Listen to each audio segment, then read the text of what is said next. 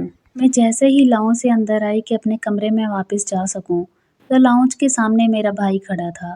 بھائی کو دیکھ کر میرے رہس سہ اوسان بھی خطا ہو گئے۔ وہ مجھ سے کہنے لگے کہ تم اس وقت یہاں کیا کر رہی تھی؟ میں تو پریشان سی ہو گئی کہ کیا جواب دوں۔ مجھے گھبراہٹ ہو رہی تھی۔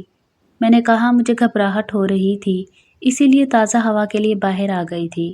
وہ کہنے لگا اچھا ٹھیک ہے، یہ بتاؤ تمہاری بھابھی کہاں ہے؟ پورے گھر میں نظر نہیں آ رہی۔ یہ سن کر تو میں اور بھی گھبرا گئی کہ کیا کہوں اور کیا نہیں۔ میں اسی شش و پنج میں مبتلا تھی کہ بھابھی بھی آ گئی۔ بھائی کو دیکھ کر تو اس کے بھی ہوش اڑ گئے، لیکن میں نے انہیں بچا لیا۔ میں نے کہا میں اور بھابھی دونوں ہی باہر صحن میں بیٹھے تھے۔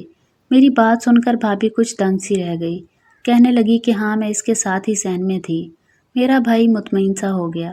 اس وقت تو میری بھابھی اپنے کمرے میں چلی گئی، لیکن اگلے روز میری بھابھی میرے کمرے میں آ کر میرا شکریہ ادا کرنے لگی کہ میں نے اسے بچا لیا۔ میں نے کہا کوئی بات نہیں۔ پھر میں نے اس سے پوچھ ہی لیا کہ وہ چھت پر کیوں گئی تھی اور جو شخص چھت پر تھا وہ کون تھا۔ کہنے لگی وہ میرا بھائی ہے جسے چچا نے بچپن میں ہی گھر سے نکال دیا تھا تاکہ بڑا ہو کر کہیں اپنا حصہ ہی نہ مانگ لے۔ میرا بھائی کہیں چھوٹی موٹی نوکری کرتا تھا، اس لیے میری مدد نہیں کر سکتا تھا، لیکن اب وہ خود کو اسٹیبلش کر چکا ہے اور بہت جلد میں یہاں سے واپس چلی جاؤں گی۔ مجھے بھابھی کی بات سن کر حیرت ہو رہی تھی۔ میں نے کہا کہ آپ نے پہلے نہیں بتایا، کیا آپ کا کوئی بھائی بھی ہے؟ وہ کہنے لگی میں کیا بتاتی، یہاں آتے ہی مجھ پر ظلم و ستم شروع ہو گیا تھا۔ مجھے تو لگا تھا کہ میری آزمائش شادی کے بعد ختم ہو جائے گی، لیکن میرے لیے تو جبر مسلسل ہے۔ میں نے پوچھا کہ کیا آپ میرے بھائی کو چھوڑ دیں گی؟ کہنے لگی تمہارا بھائی میرے لیے بولتا ہی نہیں ہے، کوئی آواز نہیں اٹھاتا، میں ایسے شخص کے ساتھ کیا زندگی گزاروں؟ ان کی بات تو درست تھی۔ پھر کہنے لگی تمہارے والد بھی اچھے انسان نہیں ہیں، میں وہ سب نہیں کر سکتی۔ میں نے کہا ابا آپ سے کیا کرواتے ہیں؟ میری بات پر وہ کہنے لگی کہ کسی دن خود جا کر دیکھ لینا۔ میں نے بھابھی سے کہا کہ آج میں آپ کے کپڑے پہن کر ابا کے کمرے میں جاؤں گی، آپ میرے کمرے میں خود کو بند کر لینا۔ وہ میری بات مان گئی۔ رات کو بھابھی کے کپڑے پہن کر میں ان کے کمرے میں چلی گئی، لیکن میں نے گھونگھٹ میں اپنا چہرہ چھپا لیا۔ مجھے دیکھ کر میرے ابا یہی سمجھے کہ میں بھابھی ہوں۔ پھر میرے ابا نے کہا کہ میں کالا علم سیکھ رہا ہوں، اس لیے مجھے یہ زندہ مرغیاں حلال کر کے دو، مجھے ان کا خون گلاس میں ڈال کر دو۔ یہ سن کر میرے بھی ہوش اڑ گئے۔ میرا باپ کون سا علم سیکھ رہا تھا؟ ابا نے 3 زندہ مرغیاں نکال کر کہا کہ اسے کاٹ کر اس کا خون گلاس میں ڈال کر دو، میں وہ خون پیوں گا۔ پھر وہ بولے کہ آج آخری عمل ہے، اس کے بعد جو چاہو جنات سے کروا سکتا ہوں۔ یہ کہہ کر وہ کچھ الٹا سیدھا پڑھنے لگے، لیکن میں نے مرغیوں کے ساتھ ایسا ویسا کچھ نہیں کیا، کیونکہ میں نہیں چاہتی تھی کہ میرا باپ کوئی ایسا عمل سیکھے۔ شاید بھابھی اسی وجہ سے گھبراتی تھی، الٹیاں کرتی تھی، نہاتی تھی۔ مجھے بھی یہ سب سوچ کر گھن آ رہی تھی۔ میں یہ عمل کبھی بھی نہیں کر سکتی تھی۔ میں نے جب اپنا دوپٹہ اوپر کیا تو ابا دیکھ کر دنگ رہ گئے۔ میں نے کہا ابا میں آپ کو یہ نہیں کرنے دوں گی، یہ غلط عمل ہے۔ میرے والد مجھے دیکھ کر حیرت زدہ رہ گئے۔ کہنے لگے تم یہاں کیا کر رہی ہو؟ میں نے کہا میں بھابھی کو اپنے کمرے میں زبردستی بند کر کے خود جان بوجھ کر یہاں آئی تھی تاکہ آپ کو غلط فعل سے روک سکوں۔ میں نے کہا ابا یہ سخت گناہ ہے، ایسے غلط کلمات پڑھ کر آپ عذاب کے مرتب ہوں گے۔ میں رو رو کر انہیں سمجھانے لگی تو وہ خاموش ہو گئے۔ کہنے لگے میں یہ اس لیے سیکھنا چاہتا تھا تاکہ دولت کما سکوں۔ میرے سمجھانے کا نتیجہ یہ نکلا کہ ابا اس کام سے پیچھے ہٹ گئے۔ پھر میں نے اپنی بھابھی سے کہا کہ وہ اپنے بھائی کی شادی مجھ سے کروا دیں۔ میں اپنے گھر والوں سے یہی کہوں گی کہ اگر آپ نے بھابھی پر ظلم کیا تو اس کا بدلہ آپ کا بھائی مجھ سے لے گا۔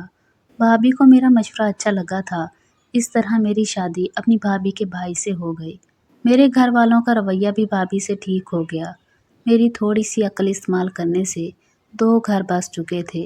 میں نے اپنی بھابھی کا گھر بچا لیا تھا اور انہیں ظلم سے نجات بھی مل گئی تھی۔